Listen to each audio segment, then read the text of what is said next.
Esto corresponde a la segunda clase del curso del tema de criptografía.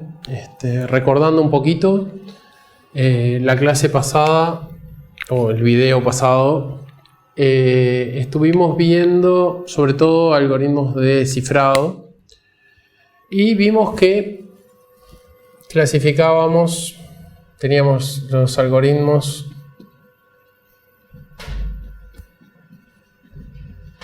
simétricos,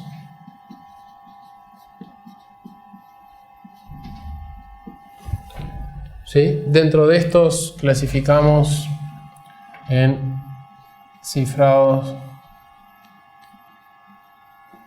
por bloque, ¿sí? Y cifrados stream.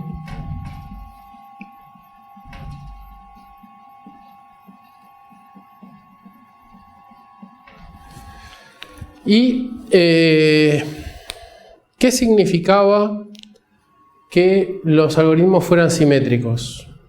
Bueno, eso significa que la clave que se utiliza en el algoritmo de descifrado y el algoritmo de descifrado es la misma, ¿sí? No hicimos mucho hincapié en eso porque fueron los únicos algoritmos que vimos, pero lo importante aquí es que usamos la misma clave para cifrar y descifrar.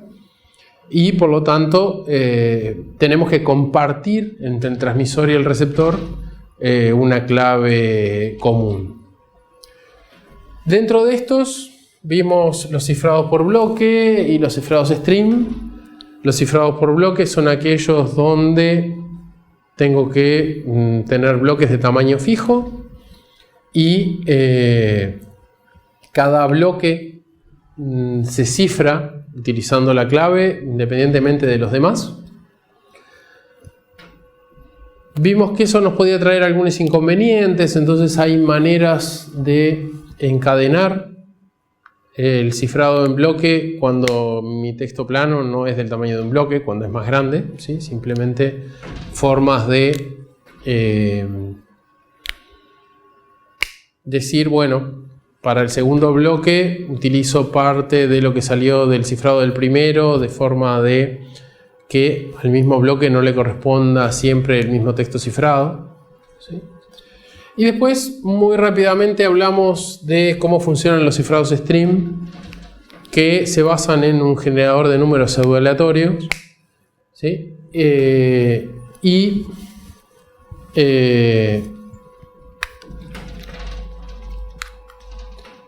Lo que tenemos es que tenemos un generador de números pseudoaleatorios que genera el texto cifrado, el mismo generador de números pseudoaleatorios en el que quiere descifrar, ¿sí? Y ambos se alimentan con la misma clave, o sea que es una clave común. Y lo único que hacemos para cifrar un byte o un bit de texto plano es hacerle el OR exclusivo con lo que obtuvimos del generador de números pseudoaleatorios, ¿sí? Bueno, nombramos algunos algoritmos de ejemplo, simplemente para que sepan cuando vean esos nombres por ahí de qué se trata. Entonces hoy vamos a arrancar con la otra rama, que son los algoritmos asimétricos.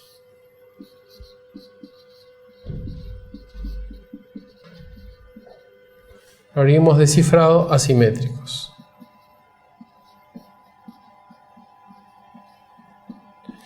Entonces, si dijimos que la simetría, en este caso, venía dada porque utilizamos la misma clave, entonces podemos imaginarnos que en estos algoritmos transmisor y receptor o A y B utilizarán distintas claves, ¿sí? Y de hecho eso es justamente la característica principal de los cifrados asimétricos, ¿sí? Entonces, ¿qué es lo que pretenden O sea, ¿qué es lo que pretendemos con los algoritmos asimétricos? Simplificarnos la vida en cuanto a la distribución de claves. ¿Sí? Uno de los problemas de los cifrados simétricos es que los participantes tienen que tener previamente una clave compartida. ¿Sí?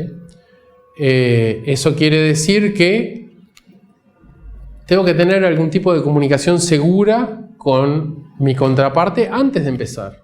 Entonces, imagínense que yo, para interactuar con mi banco, antes de poder hacer comercio electrónico con ellos, tuviera que ir y personalmente retirar una clave.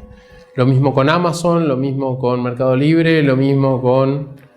Claramente no funcionaría muy bien. Entonces, la ventaja de los algoritmos asimétricos es que nos va a evitar esa necesidad de intercambiar previamente una clave. ¿Sí? Entonces, esto se basa en encontrar un criptosistema donde las claves de cifrado y de descifrado sean distintas, pero bueno, donde usando las claves correctas pueda pasar del texto plano al texto cifrado y de vuelta al texto plano. ¿Sí? Entonces voy a tener dos claves, ya no voy a tener una sola. Y bueno, para que esto funcione bien vamos a precisar que yo no pueda a partir de una clave deducir la otra. ¿Sí? Eso nos va a permitir, si se cumple que una de las claves no se puede deducir a partir de la otra, nos va a permitir dejar pública una de las claves, es decir, dársela a todo el mundo y guardarme la otra. ¿Sí? Entonces, ¿de dónde surgió esto? Bueno, la idea fue propuesta por Diffie-Hellman en 1976, ¿sí? Ya hace unos cuantos años. Pero Diffie-Hellman se quedaron, digamos, no llegaron a generar un sistema de clave pública completo. Ellos sí generaron una cosa que se llama el intercambio de claves de Diffie-Hellman, pero no llegaron a tener un sistema donde yo pueda tener una clave de cifrado y una de descifrado que funcione. La primera realización práctica fue un algoritmo que desarrollaron Rivest, Shamir y Adleman en 1978. Un algoritmo que se llama RSA y que se sigue utilizando. RSA es por las iniciales de Rivest, Shamir y Adleman, ¿no? Por supuesto, nos dan seguridad computacional, ¿sí? Ya que es imposible tener seguridad incondicional si una de las claves la tiene todo el mundo.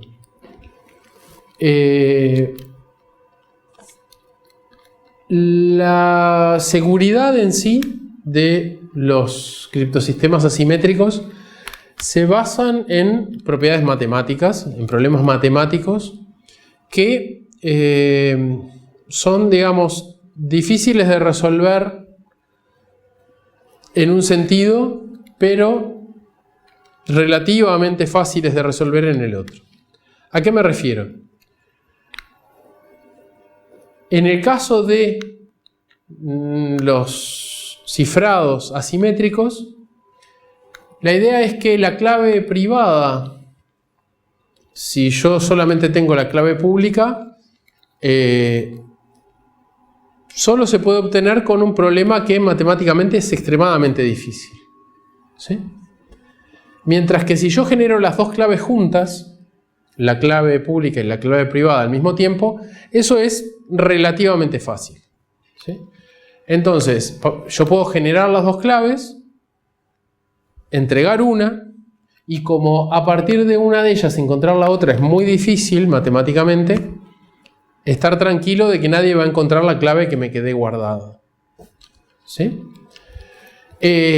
Lo que se utilizan son problemas matemáticos. Para los que no se conocen soluciones eficientes, no es objetivo de este curso entrar en la matemática que hay detrás de los algoritmos asimétricos. pueden hacer un curso de criptografía. Lo que nos interesa son las propiedades, ¿sí? Algunos de los problemas que se utilizan son la factorización de números enteros, los logaritmos discretos y los logaritmos discretos sobre curvas elípticas, ¿sí? Supongo que todos recuerdan que alguna vez en su vida les pidieron hacer la factorización de un número en números primos, ¿sí? Liceo, quizás escuela, y quizás recuerden que todo número entero se puede representar de forma única como producto de números primos, ¿sí? E incluso ustedes sabían cómo hacerlo. Simplemente agarro todos los números primos que son más chicos que el número que quiero factorizar y voy dividiendo. En realidad me alcanza con hacerlo hasta la raíz cuadrada del número que quiero factorizar. Ahora, nunca se habla mucho de qué pasa cuando estamos hablando de números muy grandes, ¿sí? La realidad es que para factorizar números muy grandes no se conocen algoritmos eficientes, ¿sí?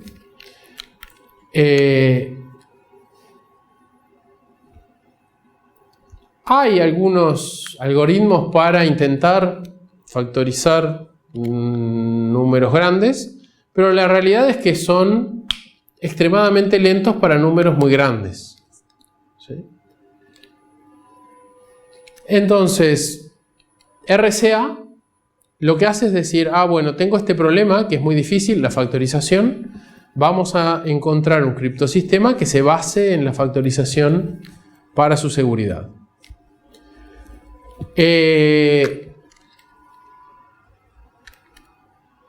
Entonces, todo esto es una explicación muy rápida de cómo funciona RCA, pero lo importante, ¿sí?, es que yo tomo dos números primos, P y Q,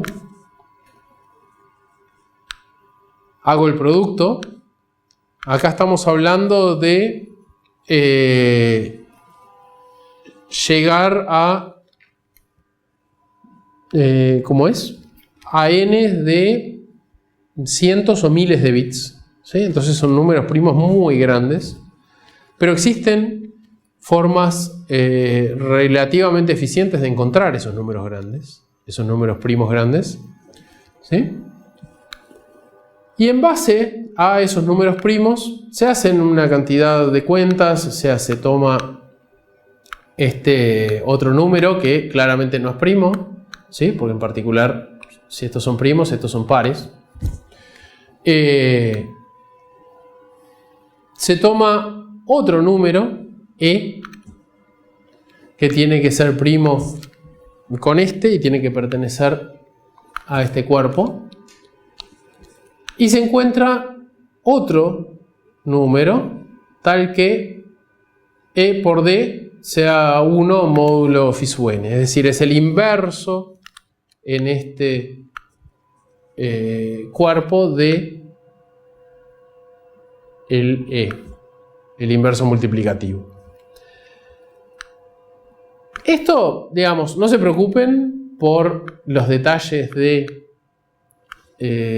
cómo se llega hasta estos dos números, E y D. Lo importante es que no es factible encontrar uno de ellos a partir del otro, ¿sí? No es factible encontrar,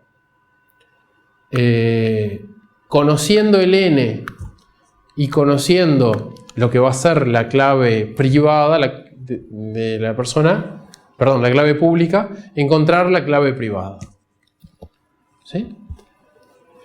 El cifrado es muy sencillo, por lo menos a nivel de papel, ¿sí? El cifrado es hacer el mensaje que yo quiero cifrar elevado a la e módulo n.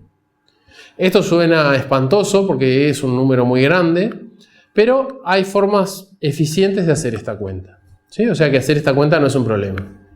Y el descifrado es la misma cuenta, solo que cambiando el e por el d, ¿sí? No vamos a probar nada de acá, pero créanme que x, o sea, estas dos operaciones son inversas siempre y cuando el x sea suficientemente chico, es decir, el bloque no puede ser más grande que esto. Entonces, lo que vamos a dejar como clave pública, ¿sí?, es el n, este n que tenemos por acá, que es el producto de los números primos, y el número e. Y nos vamos a guardar el número d. Este número d, que era el inverso multiplicativo en este cuerpo, bueno, eso es lo que nos vamos a guardar como clave privada. Lo que se puede demostrar es que encontrar la clave privada a partir de la clave pública es, en cuanto a trabajo, en cuanto a esfuerzo matemático, equivalente a factorizar este número, factorizar el número n y encontrar p y q. Y ese era el problema matemático que decíamos que es demasiado complejo, que no hay formas eficientes de realizar, ¿sí?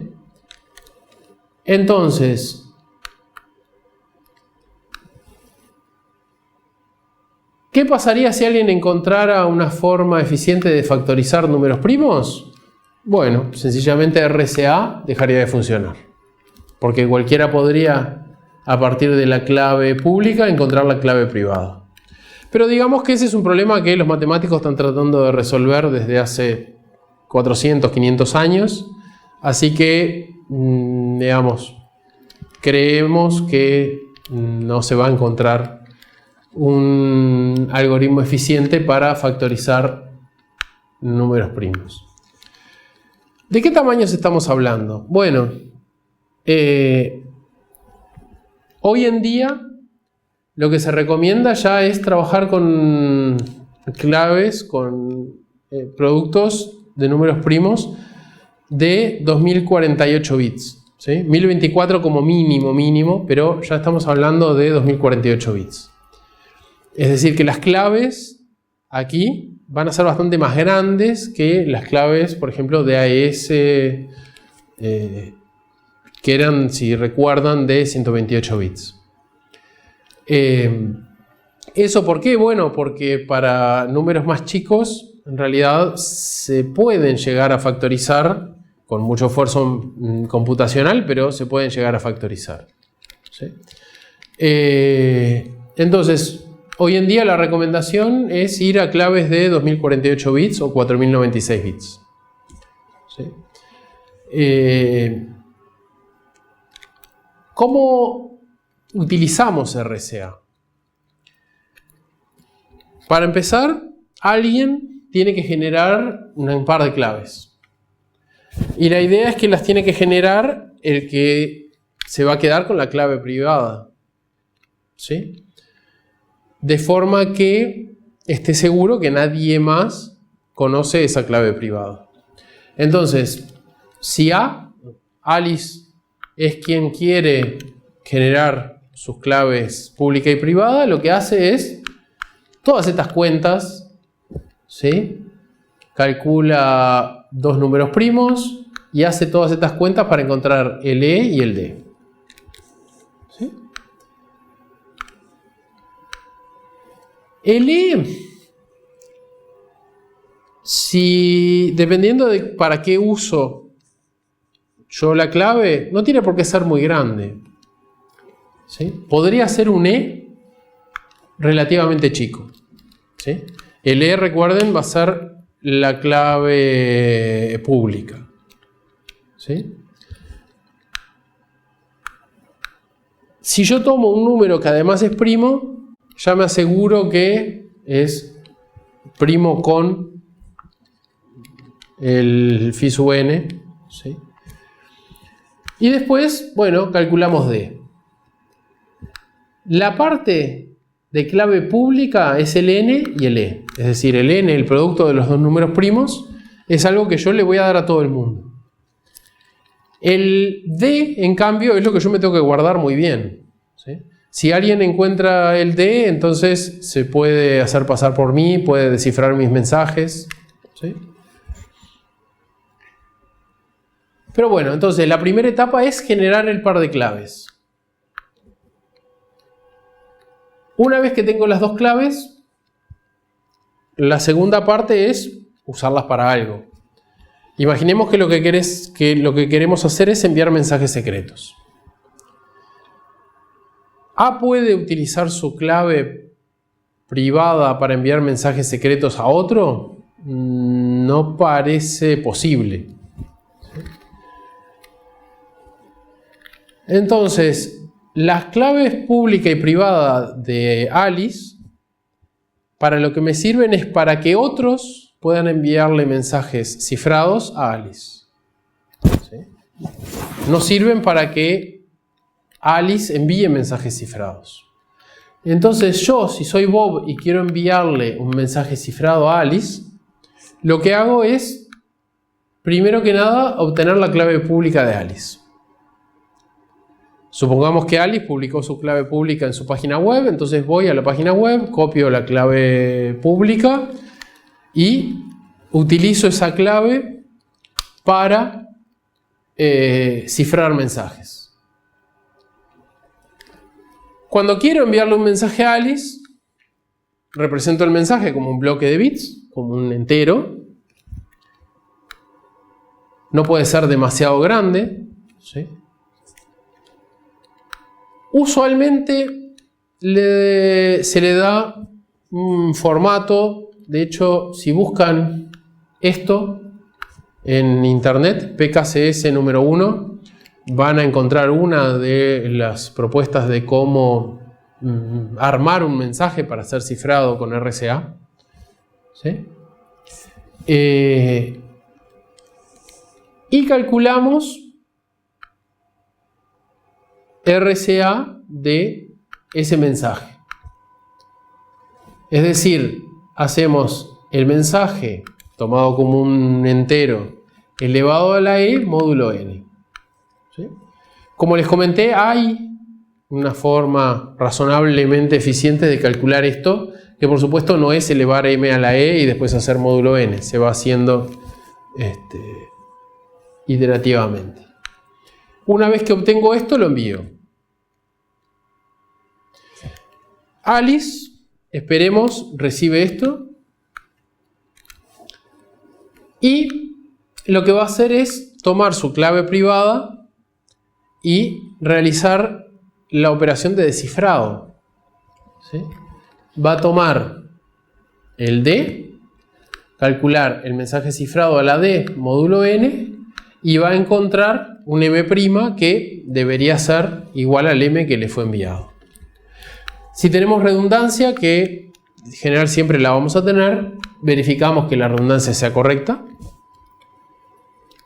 Y bien, si la redundancia es correcta, yo recibí un mensaje que en principio nadie más que yo puede descifrar. Y eso incluye a B, incluye al que lo emitió. Bob puede cifrar un mensaje, pero después de que él lo cifró, no lo puede descifrar, ¿sí? Porque él no tiene la clave privada. Por supuesto, él tiene el mensaje original, o sea que no es un problema, pero la idea es que no se puede realizar nada de esto si no tenemos la clave privada, ese numerito D que tenemos ahí. Lo que está demostrado es que resolver esto, ¿sí?, es equivalente, ¿sí?, salvo, o sea, es del mismo orden que resolver la factorización del número primo n. ¿Sí? Es decir, que si yo pudiera descifrar el mensaje sin conocer la clave privada, podría factorizar ese número n. Y eso es lo que, bueno, sabemos que matemáticamente hoy en día no lo podemos hacer si el número es suficientemente grande.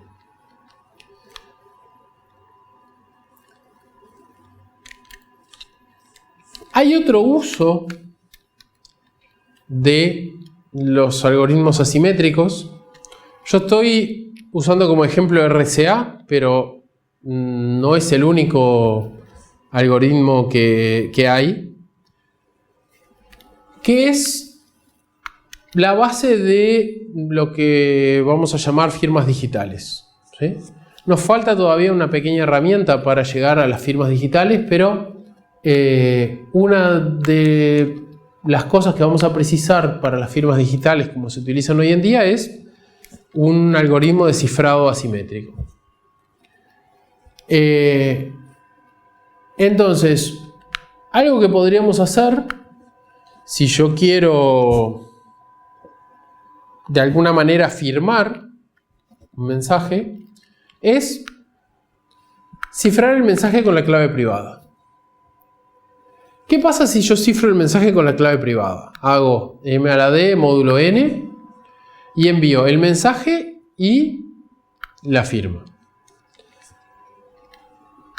Claramente secreto no estoy teniendo, porque estoy enviando el mensaje. Y si no enviara el mensaje, igualmente recuerden, el E es público, o sea que cualquiera lo puede tener. O sea que el mensaje C cualquiera lo puede descifrar. Entonces, ¿para qué nos sirve? Bueno, para lo que nos sirve es para verificar quién está enviando, quién está generando el mensaje. ¿Sí? ¿Por qué? Bueno, porque de la misma manera que nadie puede descifrar un mensaje cifrado con la clave pública si no tiene la clave privada, tampoco nadie puede generar este mensaje cifrado con la clave privada si no tiene la clave privada. ¿Tá? Entonces, lo vamos a ver en un rato, o quizás la próxima sesión, pero esto, junto con alguna otra herramienta, va a ser la base para lo que vamos a llamar firmas digitales. ¿Sí? Una forma de garantizar quién originó un documento. ¿Sí? Por ahora recuerden, si yo cifro un mensaje utilizando la clave privada, cualquiera lo puede descifrar con la clave pública correspondiente, pero nadie puede generar otro mensaje que se descifre correctamente con esa misma clave pública. ¿Sí? Entonces, eso me va a permitir de alguna manera indicar cuál es mi identidad. ¿Sí? Hay algunos detalles prácticos en el uso de los cifrados asimétricos. ¿Sí? Los algoritmos de cifrado asimétrico son, para un mismo nivel de seguridad, mucho más lentos que los cifrados simétricos. ¿Sí? Cuando digo mucho más lento, estamos hablando de órdenes de magnitud. ¿Sí? Se habla de 1000 veces más lento, cosas así. Entonces, yo no quiero tener que cifrar todos mis mensajes utilizando uno de estos algoritmos, porque me va a resultar muy pesado. No voy a sobrecargar mis sistemas de cómputo con esos cifrados. Entonces, lo que se suele hacer, ¿sí? Lo vamos a ver con ejemplos más adelante, es utilizar estos algoritmos asimétricos para la autenticación, para firmar y para intercambio de claves de sesión. ¿Sí? Después de que intercambié una clave de sesión, utilizo un algoritmo simétrico para continuar. ¿Sí? Entonces, típicamente lo que vamos a ver es que cuando yo utilizo estos algoritmos en un protocolo de comunicaciones, por ejemplo, primero utilizo criptografía asimétrica para asegurarme quién está del otro lado y para intercambiar una clave que es la que vamos a seguir usando después. Y después de que ya tengo esa clave en común, me cambio a los algoritmos simétricos que son mucho más baratos desde el punto de vista computacional. Bueno, ahora vamos a hablar de un par de herramientas más, ¿sí? Que son los algoritmos de hash seguros y los algoritmos de autenticación de mensajes, que se llaman MAC, por Message Authentication Code.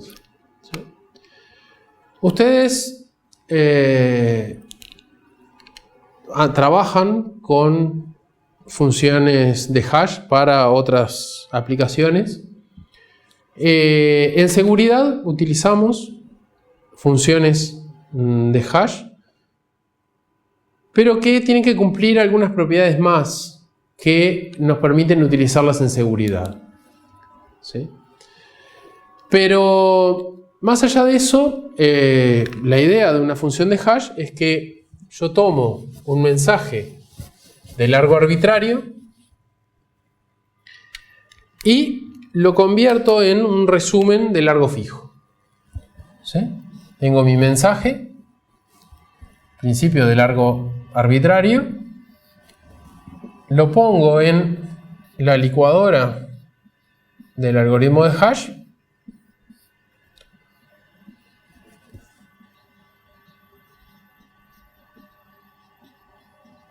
y saco una especie de resumen. No quiero llamarlo firma porque vamos a llamar firma a otra cosa, pero algo que de alguna manera me identifica al mensaje, pero que tiene un largo fijo. Por ejemplo, 256 bits. ¿Sí? Depende de qué función sea esta, cuántos bits utilizamos de hash. ¿Sí? Pero es un número fijo. Entonces, si esto es de largo arbitrario y esto es de largo fijo, claramente esto no es una función biyectiva. ¿Sí? Claramente no hay forma que yo pueda volver para atrás de forma unívoca. ¿Sí? Es decir, hay muchos mensajes que tienen el mismo hash. Pero lo que vamos a pedir básicamente es que, por más que yo sé que existen mensajes, muchos mensajes para cualquier valor de esto, que sea extremadamente difícil encontrarlos. ¿Qué vamos a pedir? Vamos a pedir cosas relativamente mundanas, como que sea sencillo de calcular,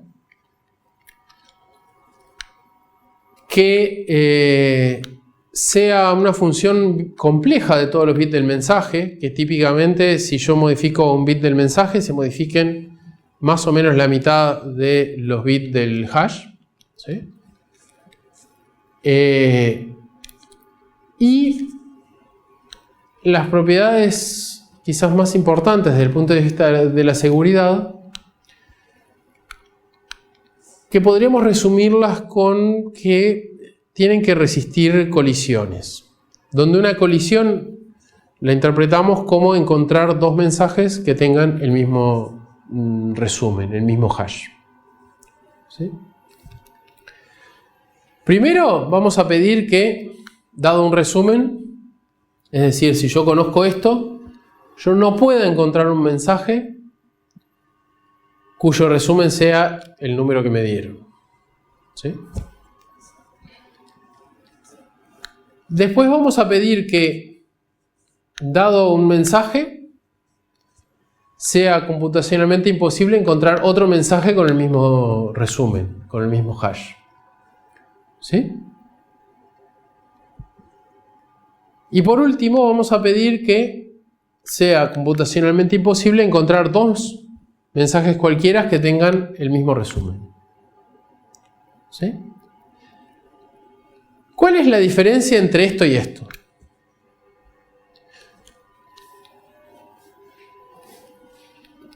La diferencia acá es que para la resistencia débil a las colisiones, nosotros tenemos un mensaje conocido y lo que estoy tratando de encontrar es otro mensaje que tenga el mismo resumen. Entonces, si estuviéramos utilizando esto para hacer una firma, diríamos que, dado una firma, estamos tratando de encontrar otro mensaje que tenga la misma firma. En cambio, en la resistencia fuerte a las colisiones, yo puedo modificar los dos. Puedo modificar tanto el X como el Y. ¿Sí? Acá yo tengo uno fijo. El M ya es conocido y no lo puedo tocar. Acá lo que me están diciendo es que no importa cómo yo modifique los dos mensajes, no pueda encontrar dos mensajes que tengan el mismo resumen. ¿Sí? Lo cual parece bastante fuerte, ¿no? O sea, no tiene que ser posible, o sea, computacionalmente factible encontrar dos mensajes que tengan el mismo resumen. ¿Sí? Como les decía, sabemos que existen mensajes que tienen el mismo resumen. Entonces, lo que tiene que pasar es que sea muy difícil de encontrar. Eso en particular implica que el espacio donde tiene que vivir el resumen tiene que ser suficientemente grande. ¿Sí? No voy a poder utilizar funciones de hash que me obtengan un resultado con pocos bits. ¿Sí? No sé si conocen lo que se llama la paradoja del cumpleaños. Quizás la vieron en algún otro curso. La paradoja del cumpleaños no es una paradoja, ¿sí? Es simplemente un caso donde muchas veces falla la intuición, ¿sí? Que es, bueno, si yo pregunto ¿cuántas personas tiene que haber en un grupo para que haya dos que cumplan el mismo día? Mucha gente lo piensa rápidamente y dice, bueno, para que haya dos que cumplan el mismo, para que haya dos que cumplan el 5 de octubre, bueno, capaz que preciso que haya 365 dividido 2 o números bastante grandes. Y la realidad es que para que tener probabilidad del 50%, alcanza con 23 personas. ¿Sí? Que quizás no parezca muy intuitivo de primera. Pero ¿qué es lo que pasa? Yo no estoy en realidad pidiendo encuentren una persona que cumpla el 5 de octubre. Yo estoy pidiendo dos personas que cumplan el mismo día.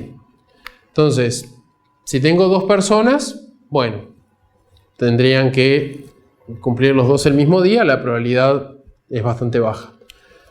Si tengo tres personas, ¿sí? Yo tengo que contar que si el primero cumple el mismo día que el segundo, el primero el mismo día que el tercero, o el segundo el mismo día que el tercero. Cuando son cuatro personas, tengo que tomar en cuenta todas las combinaciones de esas cuatro personas. ¿Sí? Lo mismo a medida que voy aumentando la cantidad de personas. Y, bueno, se puede hacer esa cuenta y cuando llegamos a 23 personas, ¿sí? La probabilidad de encontrar dos que cumplan el mismo día es más del 50%. ¿Sí?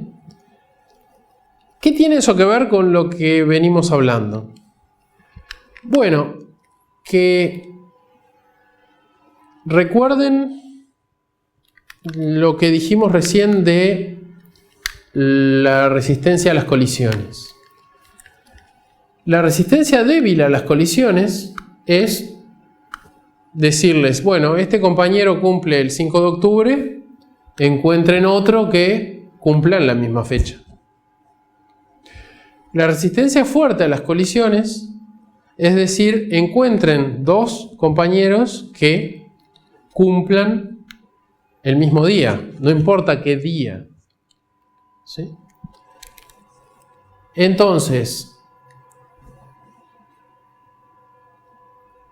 si yo quiero tener resistencia fuerte a las colisiones, yo sé que, por ejemplo, si tengo 64 bits, ¿sí?, me va a llevar aproximadamente 2 a la 32 cálculos encontrar dos mensajes que tengan el mismo resumen. Que claramente 2 a la 32 no es un número muy grande. ¿Sí? Entonces, las longitudes de los hashes no pueden ser chicas. ¿Sí? Históricamente, los más chicos eran de 128 bits y hoy en día los que se utilizan arrancan en 256 bits. ¿Sí? Típicamente, un algoritmo de hash arranca completando el mensaje para que sea múltiplo de un determinado tamaño de bloque. Se parte en bloques de un determinado tamaño que no tiene por qué ser el mismo del resultado. Y vamos a verlo en la figura. ¿Sí? Esos pedazos del mensaje, ¿sí?, se pasan por una función. ¿Sí? Claramente la fortaleza o no del sistema está en esta función. Se pasa por esta función tomando además en cuenta el valor de un vector de inicialización, un valor inicial que es fijo. ¿Sí? Cada vez que yo arranco a ejecutar uno de estos algoritmos, este valor es el mismo. ¿Sí? Entonces, tomo el valor del primer bloque, el vector de inicialización, y los pongo en la licuadora esta que representa esa función f.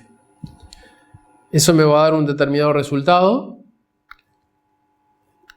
Si tengo más bloques, pongo en la misma función este bloque, el segundo bloque, y tomo como vector de inicialización lo que salió del paso anterior. Si tengo más bloques, sigo de esa manera hasta que llegue al final del mensaje. Y cuando llegue al final del mensaje, lo que sale acá es el hash, el resumen del mensaje. Entonces, bueno, por supuesto, la fortaleza está acá, en esa función f. ¿Sí?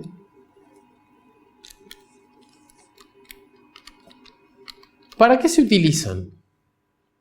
Se utilizan para la verificación de integridad, para firmas digitales, eso lo vamos a ver en un rato. Vamos a hablar después de firmas digitales. Y a veces se utiliza para otras funciones, ¿sí? Pero las principales en seguridad son estas dos: el control de integridad y las firmas digitales. Por ejemplo, para el control de integridad, lo que se hace es se calcula el resumen, el hash de un mensaje M, y protejo la integridad del resumen. ¿Sí? Yo me aseguro que ese resumen llegue correctamente al receptor. Y el mensaje, bueno, ojalá que llegue bien, pero no me preocupo tanto. El receptor lo que va a hacer es calcular nuevamente el resumen y verificar si coincide con ese resumen que recibió de forma segura, digamos.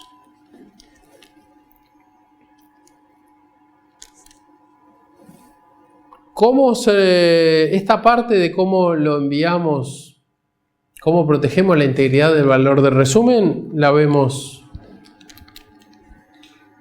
en un momento. ¿Sí?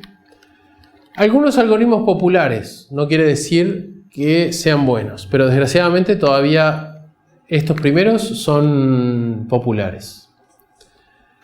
MD5 es un algoritmo de 1992 que genera un resumen de 128 bits. que se utilizó durante muchísimo tiempo en Internet, ¿sí? SHA-1 es más o menos de la misma época, un par de años después. Tiene un resumen de 160 bits, ¿sí? Estos dos son algoritmos viejos, ¿sí? Que tienen algunos problemas que enseguida vamos a ver. Cuando se vio que estos iban a tener problemas, se normalizaron, digamos, algoritmos similares a este, pero con largos más importantes de hash, ¿sí? Los que típicamente se utilizan son el de 256 y el de 512 bits, ¿sí? Y finalmente, en 2012, se normalizó, se definió un nuevo algoritmo de hash que se llama SHA-3. También, de la misma manera que les había contado que para AES se hizo una especie de concurso internacional, para SHA-3 también se hizo un proceso abierto de elección de algoritmos donde, bueno, hubo varias iteraciones.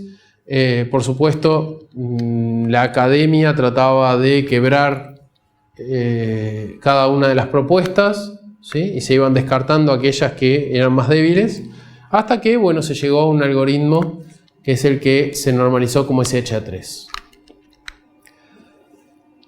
Yo les pongo ahí que es reciente, por más que no es nada reciente, estamos hablando de casi 8 años, porque una de las cosas que tiene el mundo de la seguridad es que para algunas cosas, como tomar nuevos algoritmos, es bastante lento. Yo diría que recién ahora uno puede tener razonable confianza que los equipos y el software soporten SHA-3. Hace unos pocos años todavía era algo raro, entonces todavía se utilizaba mucho esto. Hoy en día, para equipamiento nuevo, para software nuevo, no hay excusa para usar algo distinto de SHA-3. Hay muchos otros en la vuelta, pero bueno, este es, digamos, el que está más estudiado, más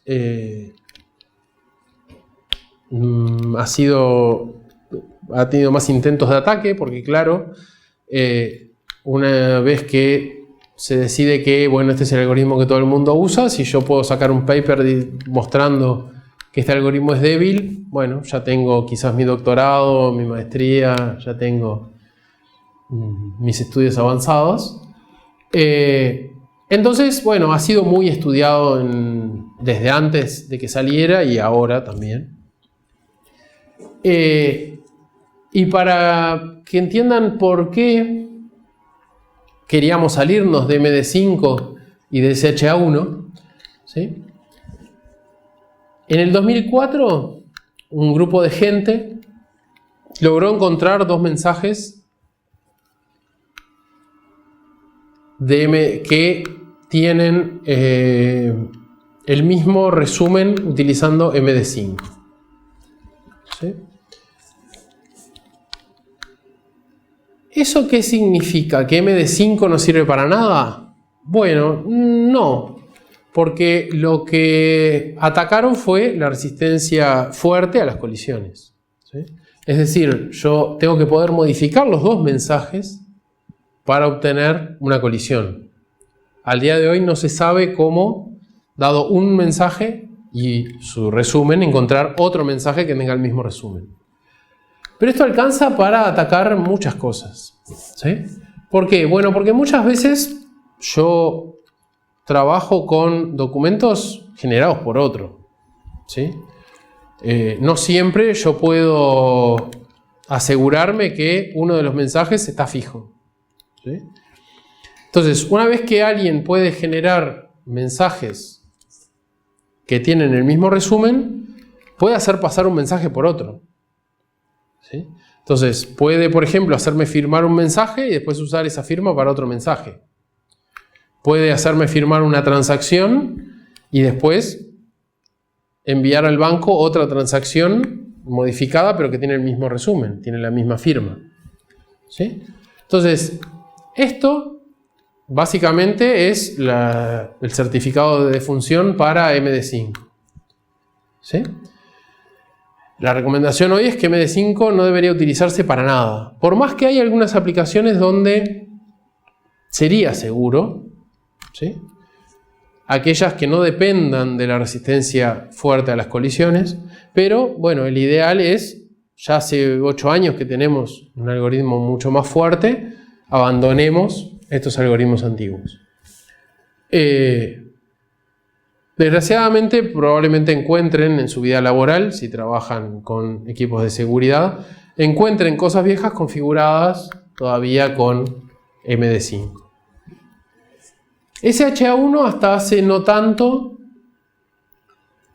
había ataques teóricos, ¿sí? Se decía, bueno, en realidad SHA-1, no sé si se acuerdan que dijimos que más o menos el esfuerzo para encontrar una colisión era del orden de la mitad de...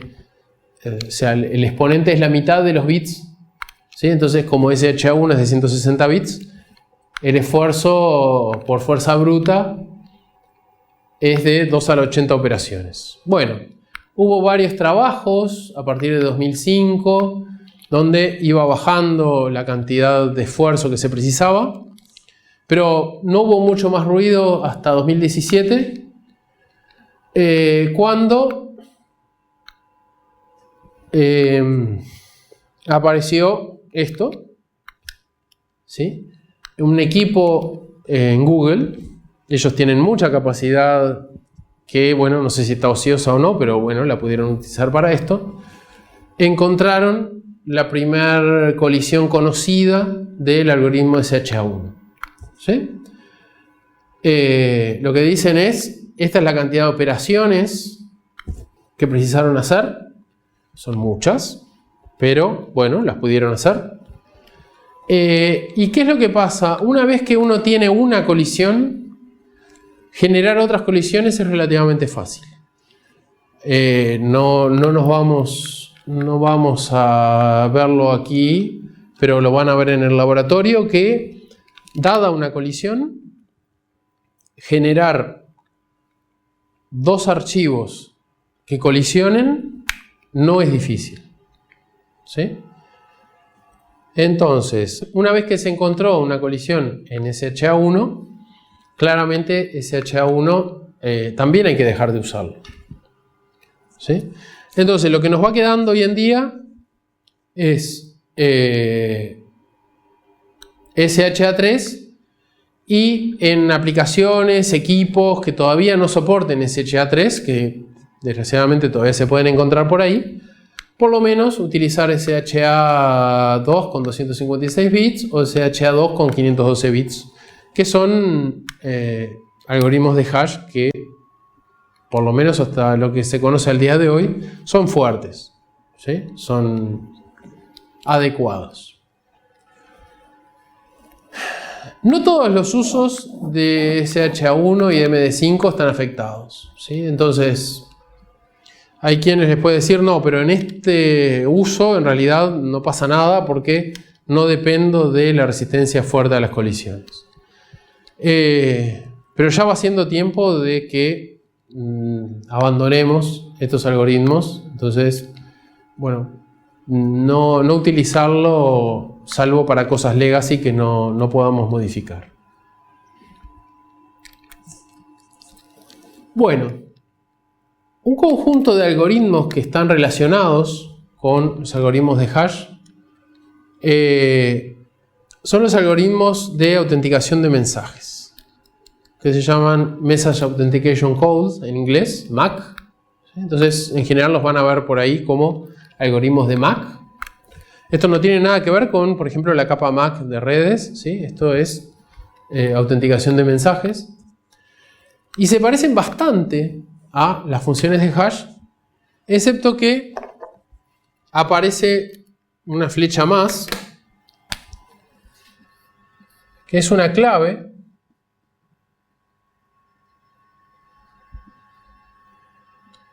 que se pone como input a ese algoritmo, ¿sí? Que puede o no ser parecido a los algoritmos de hash que qué tipo SHA-3, etc. Aparte de eso, básicamente se comparten los requerimientos de seguridad, es decir, precisamos que esta función, esta nueva función, que ahora ya no es una función de hash, es una función de MAC,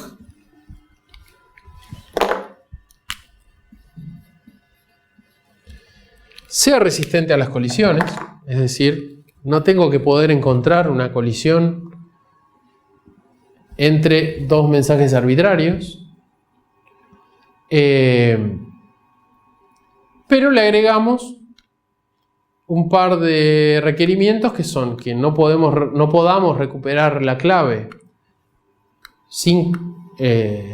a partir de todo esto, y que no podamos generar este resumen, sin conocer la clave.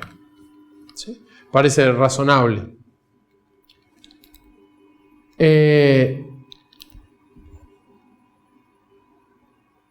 Básicamente, si se fijan, ¿sí? Las cosas que estamos pidiendo son casi las mismas que para hash, excepto el hecho de no poder encontrar la clave. ¿Sí? ¿Para qué se utiliza? Se utiliza para lo que se llama autenticación de mensajes. ¿Sí? Yo tengo un mensaje M que puede o no estar cifrado, puedo querer cifrarlo o no,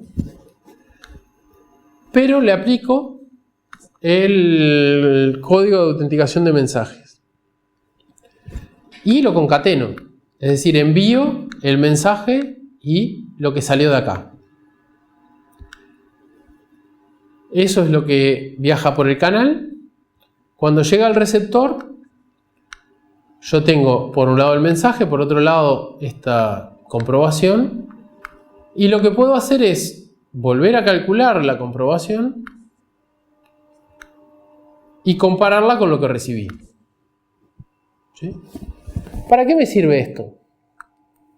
Secreto, parecería que no.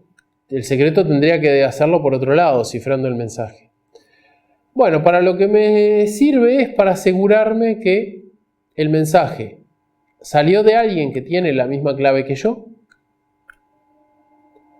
Es decir, que puedo asegurarme que el mensaje proviene de A y no de otro.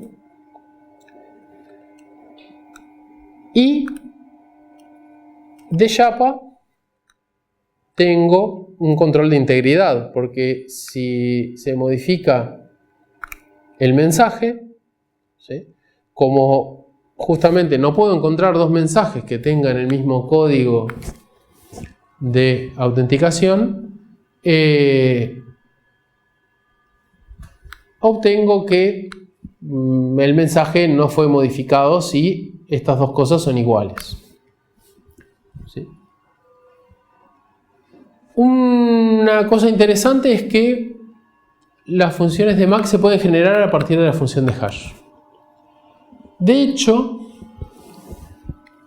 uno de los algoritmos que más se utiliza se llama HMAC. ¿Sí? Y básicamente utiliza una función de hash y lo que hace es introducir la clave por ahí en un par de lugares. ¿Sí? Es más fácil de ver en el diagrama. Lo que se hace es, a partir de la clave K, se generan dos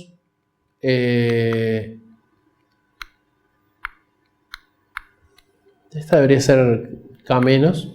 Se generan dos subclaves. ¿Sí? Lo primero que se hace es se hace un... acá está, se genera a partir del IPAD y el OPAD. La clave se hace el OR exclusivo con un número que va acá y se pone como primer bloque. ¿Sí? Entonces, del mensaje que yo quiero enviar, le agrego un bloque al principio. Todo esto lo paso por la función de hash. A lo que sale le agrego otro bloque más que es la misma clave pero con otro número, ¿sí? Que se llama OPAD, ¿sí? Y de vuelta se vuelve a pasar por la función de hash. ¿Qué tanto trabajo me está agregando esto?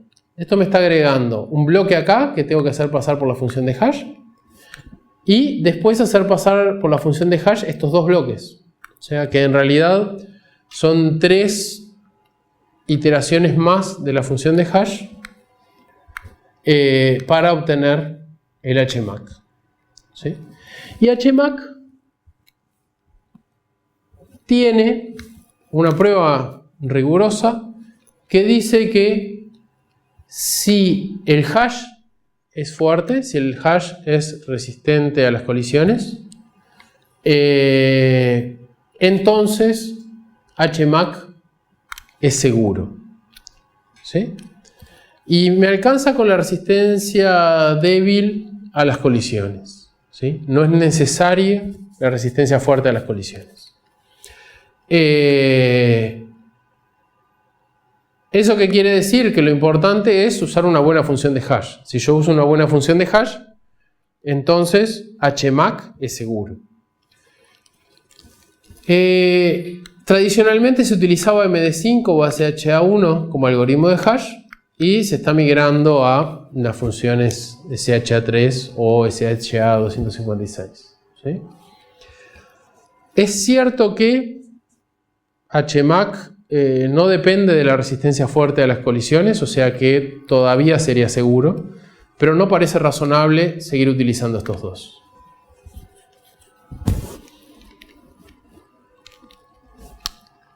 Bueno, hay otras formas de generar funciones de MAC, ¿sí? En lugar de usar funciones de hash, se pueden utilizar funciones de cifrado simétrico. En Internet no se utilizan tanto, pero en algunas aplicaciones se utiliza CMAC, que fue definido, digamos. Pueden buscar esta publicación del NIST, que es un organismo estadounidense, que para algunas cosas del gobierno de Estados Unidos utilizaban funciones de MAC basadas en cifrado simétrico.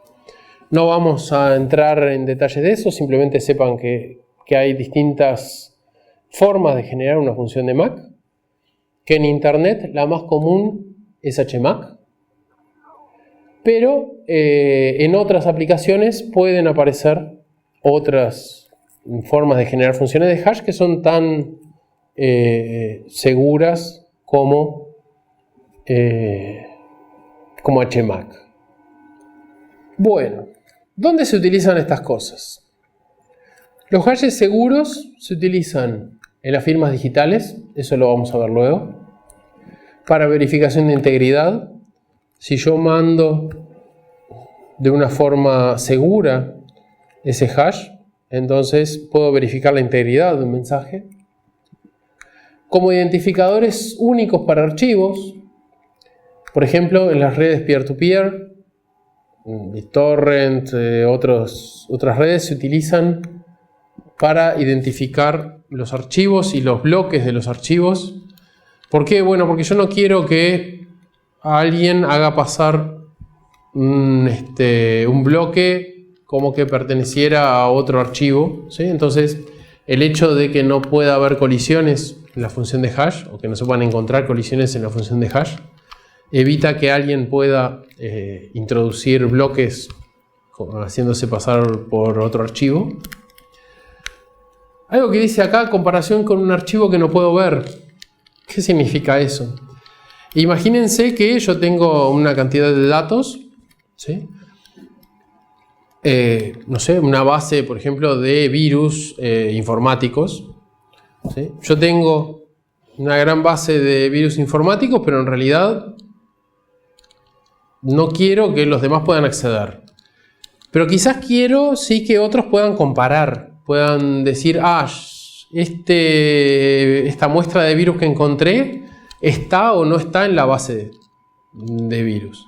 Bueno, lo que puedo hacer es no publicar mi base de virus, sino publicar una lista de los hashes de los virus que ya he encontrado. Si yo encuentro uno distinto, bueno, puedo reenviarlo. Si es igual a alguno que ya existe, bien. En los sistemas de password se utiliza para funciones de Mac y para los que les interese hay algunas de las blockchain, en particular Bitcoin, por ejemplo, utiliza las funciones de hash como función de trabajo, digamos, para la minería de los bitcoins, ¿sí? Y también la utiliza para como control de integridad de los bloques, ¿sí? Seguramente hay muchas más aplicaciones, pero estas son algunas aplicaciones comunes. Las aplicaciones de Mac son más restringidas quizás. Se utilizan para integridad y para garantizar el origen de un mensaje, ¿sí? Para asegurarse que el mensaje viene de alguien que tiene la clave compartida, ¿sí? Y bien, ese es el objetivo. Una función de Mac no es una firma digital, en particular porque hay por lo menos dos entidades que tienen la misma clave, entonces las dos pueden firmar, entonces ya eso dejó de ser una firma. Y ya que estamos hablando de firmas, vamos a hablar de qué es una firma digital, ¿sí?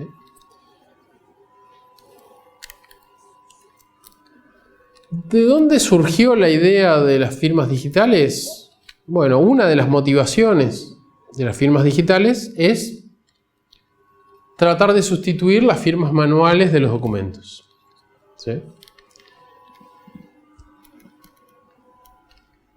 ¿Qué es lo que se pretende? Verificar el autor de un documento, verificar que, no sé, que yo, Eduardo Cota, firmé determinado documento o que el banco firmó determinado documento. Ese documento puede ser desde una transacción bancaria, una escritura de compraventa, un trámite hecho frente al gobierno, ¿sí? La idea es que alguien pueda hacer algo similar a lo que era la firma tradicional o es la firma tradicional escrita, donde alguien va y estampa su rúbrica en el documento, ¿sí? La firma se pretende que me autentique el autor y muchas veces también cosas como cuándo fue firmado, ¿no? La firma manual no siempre es así, pero en las firmas digitales vamos a querer autenticar de alguna manera cuándo se firmó. Y tenemos que estar seguros que yo no pueda agarrar la firma de un documento y llevarla a otro, ¿sí? Que eso en un archivo binario es algo que en principio yo puedo tomar los bits de un documento y ponerlos en el otro. Bueno, tengo que asegurarme que esa firma no sirve en otro documento. Otra cosa importante es que tiene que ser verificable por terceros. Es decir, yo tengo que poder demostrarle a un tercero, por ejemplo a un juez, que otro firmó un documento o que el que firmó el documento fui yo, ¿sí? ¿Por qué? Bueno, porque si no, no cumple la función de la firma, ¿sí? Diferencias con la firma manuscrita, muchísimas, ¿no? Primero vamos a pedir algunas cosas más. Vamos a pedir que se autentique cuándo fue firmado. Pero tenemos algunos problemas extra, ¿sí? Las copias de un documento digital no son distinguibles del original, ¿sí? Entonces, digamos, el hecho de que en una firma no se pueda sacar de un documento y poner en otra no puede depender de que no sea copiado, ¿sí?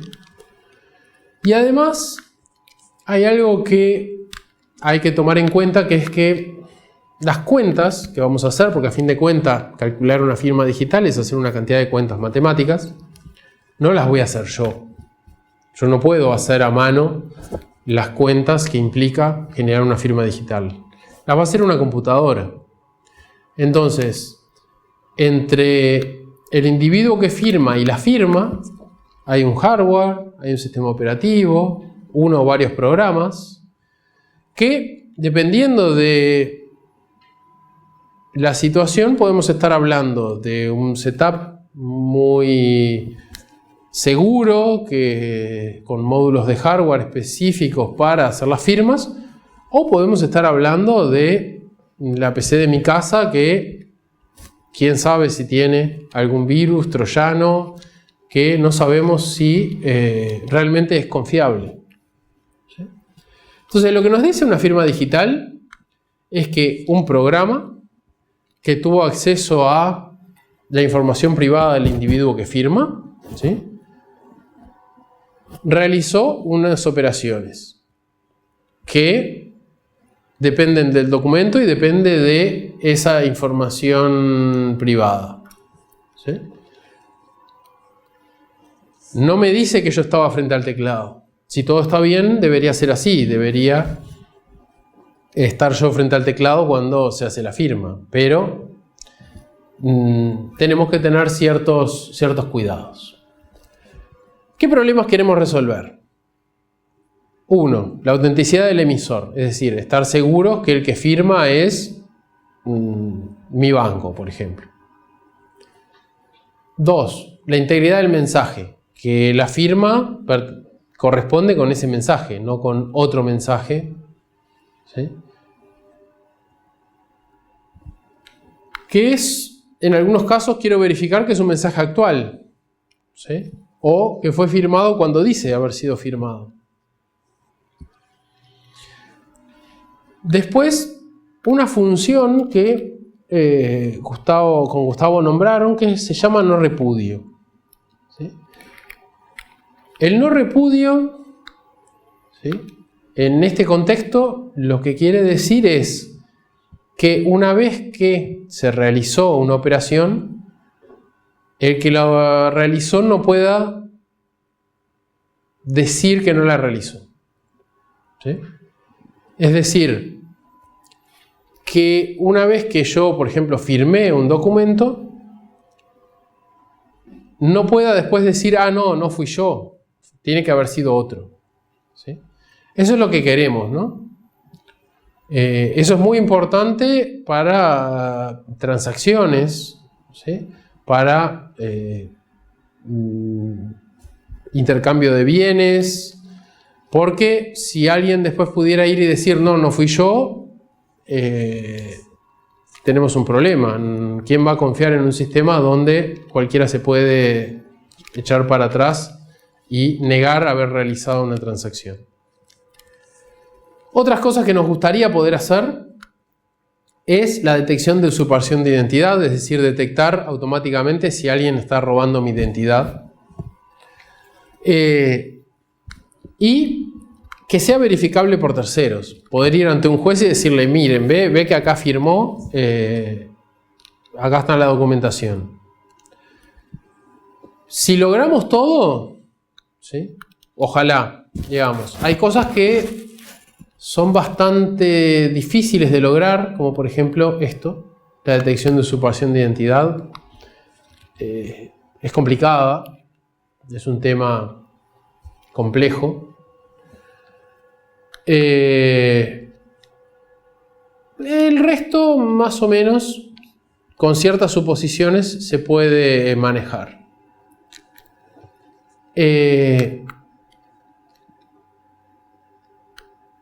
El no repudio lo podemos manejar siempre y cuando no aceptemos que alguien pueda decir, ah, pero me robaron la clave.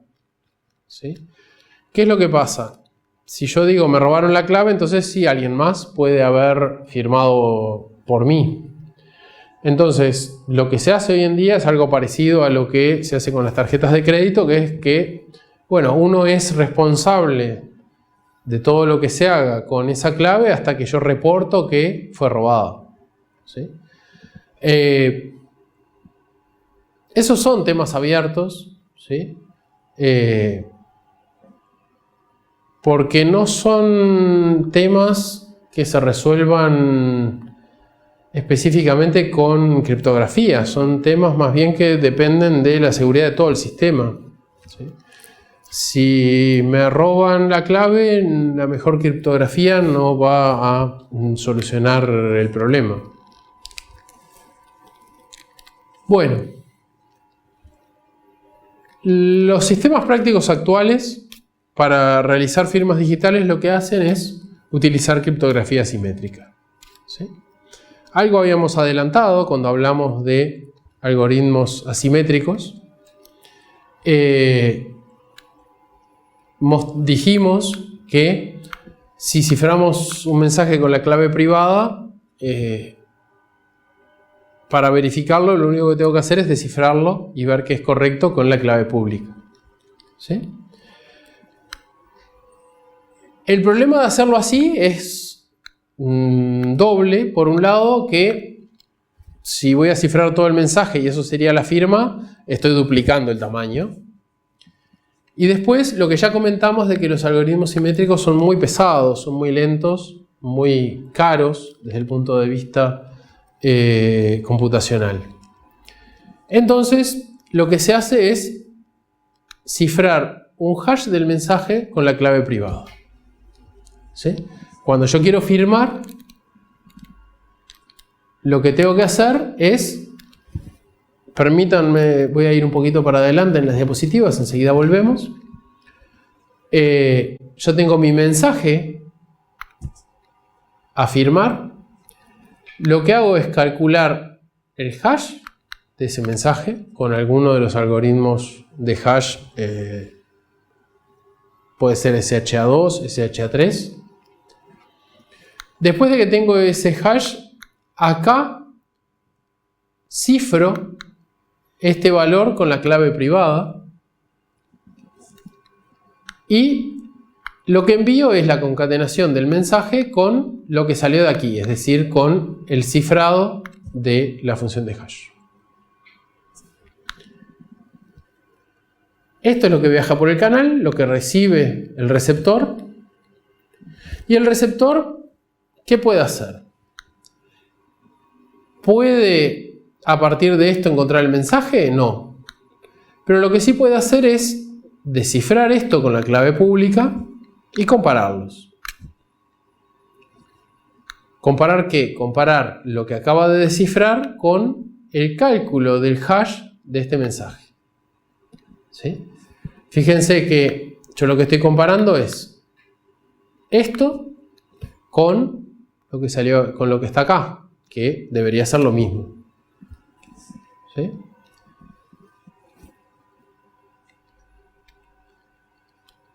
Y básicamente eso es una firma digital utilizando RSA. No es el único procedimiento para hacer firmas, hay más de uno, pero el procedimiento para utilizar RSA para hacer firmas es básicamente ese. Tengo la clave pública y privada de A. A le envía a B el mensaje. Puede estar cifrado o no, eso es independiente, según si quiero o no quiero secreto. Y le manda el hash del mensaje cifrado con la clave privada. ¿El receptor qué hace? El receptor puede descifrar esto, puede calcular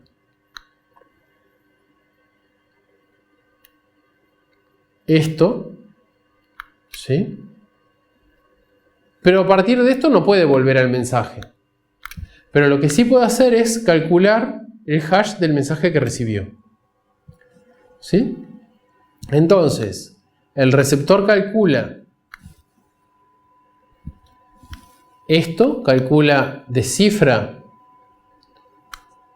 esta parte que diríamos que es la firma del mensaje y la compara con H del mensaje que recibió. Si coinciden, entonces el receptor dice, ah, bueno, bárbaro, entonces este mensaje coincide con esta firma y fue firmado por el dueño de la clave privada. Y yo tengo la clave pública. ¿Sí? ¿Por qué?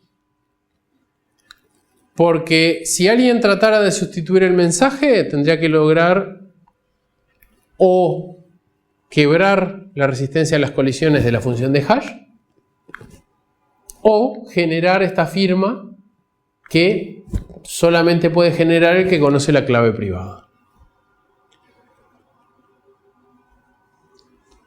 Espero que me hayan seguido hasta aquí y espero que les esté empezando a picar la curiosidad de ¿y cómo estoy seguro de que la clave pública es la correcta? ¿Sí? Bueno, eso es algo que vamos a tener que resolver. Por el momento no hablamos de cómo hacer para asegurarme que la clave pública con la cual estoy descifrando es la clave pública que corresponde a A y no a alguien que se está tratando de hacer pasar por A. Porque si alguien me convence de que su clave pública es la de A, todo esto me va a funcionar para mensajes que me envíe el atacante. ¿Sí? Entonces, bueno, tenemos por ahí un tema abierto que es asegurarnos de la autenticidad de la clave pública de A o asegurarnos que esta clave pública que tengo es de A. Pero bueno, asumiendo que eso lo resolvemos, este procedimiento me permite verificar que el mensaje fue firmado con la clave privada de A. ¿Sí? Si a A no le robaron la clave, entonces probablemente fue A el que firmó. ¿Sí? Hay otra forma de firmar que se llama DSA, que quiere decir Digital Signature Algorithm. No vamos a complicarnos mucho. Simplemente sepan que se basa en la dificultad de calcular logaritmos discretos y bueno, es un estándar del NIST, que es una institución de Estados Unidos, y las cuentas que hay que hacer en realidad están acá abajo. Yo diría que se olviden de esto, me conformo con que entiendan esta parte. ¿Sí? Simplemente se hace algo parecido, se manda el mensaje y el hash del mensaje con esto, que es una función de firma. ¿Sí? A la salida tenemos el mensaje, se pasa por la función de hash y tenemos una función de verificación. ¿Sí? A fin de cuentas es básicamente lo mismo, solo que esta función de firma y verificación es un poquito más compleja que simplemente cifrar.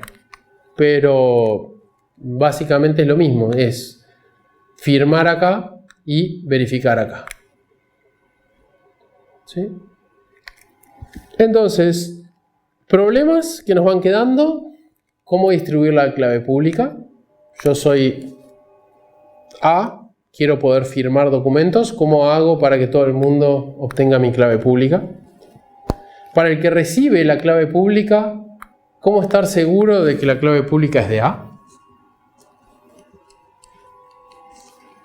¿Y cómo resolver el problema de qué pasa si A alega que no fue el que firmó, que le robaron la clave? ¿Sí? Y esta parte, esta es bastante compleja porque no depende del algoritmo de firma, no depende de algo que yo como receptor haga, sino que depende del que firmó. ¿Sí? Entonces, esto es un problema que en realidad podríamos decir que se resuelve por fuera de la criptografía, o se trata de resolver por fuera de la criptografía, que es, bueno, a ver, ¿hasta cuándo uno es responsable? Uno es responsable hasta que reporta que le robaron la clave, uno es responsable hasta cuándo. Bueno, hay que resolverlo. Pero bueno, lo que se suele hacer es, bueno, que las claves comprometidas tengan que ser reportadas, ¿sí? Si yo tengo una clave privada que estoy usando en un sitio web para autenticar las conexiones seguras y me roban esa clave, o sea, alguien logra entrar a ese servidor, lo que tengo que hacer es reportar rápidamente ese robo. O, bueno, en algunos otros sistemas tener algún tipo de árbitro, una entidad confiable que pueda certificar cuándo se firmó y que realmente quien lo firmó es quien dice ser. Lo cual es va un poco en contra de lo que queríamos hacer, que era no tener que depender de terceros. Pero bueno, en ciertas situaciones no hay más remedio que hacer eso, ¿sí?